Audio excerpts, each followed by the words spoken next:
En Nouvelle-Aquitaine, au sein du GCS, on prend ce sujet-là à bras-le-corps depuis la création.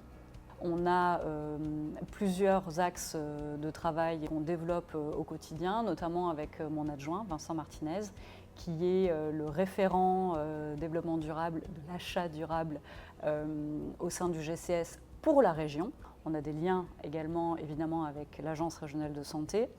Avec laquelle on a co-rédigé un guide de l'achat durable qu'on a fait signer à l'ensemble des 12 GHT de la région de Nouvelle-Aquitaine. On a par ailleurs au sein de notre politique achat régional un pan développement durable qui est assez important, dans lequel on a intégré ce guide et qu'on suit assez régulièrement. On a d'ailleurs eu un trophée l'an dernier.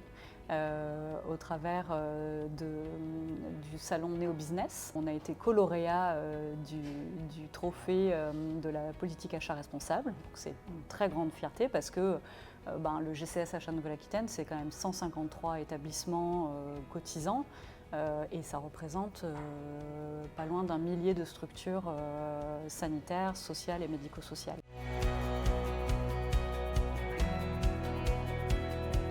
Pour ne rien vous cacher, notre actuel administrateur, qui est Nicolas Prantou, a ses entrées, n'est-ce pas, au sein du réseau 3AR, puisqu'il en est en l'occurrence actuellement le trésorier, sauf erreur de ma part.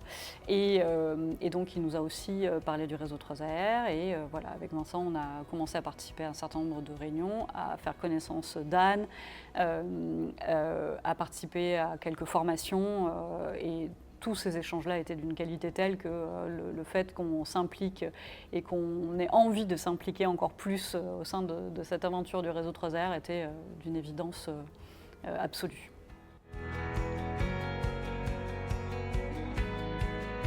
C'est galvanisant d'avoir une nouvelle fonction, un nouveau rôle à jouer sur les achats durables et de permettre en fait de faire un pont entre une certaine maturité achat en la matière au sein des collectivités qui mérite d'être partagée avec les établissements hospitaliers et vice-versa. Le premier pas en fait pour l'achat durable, c'est simplement de partager les expériences des uns et des autres, de discuter avec l'autre de ce qu'il fait, comment il le fait, de valoriser les actions qui ont été mises en œuvre par les uns et les autres. Ça me paraît être un élément à la fois de management et d'évolution qui est absolument primordial, et donc de pouvoir être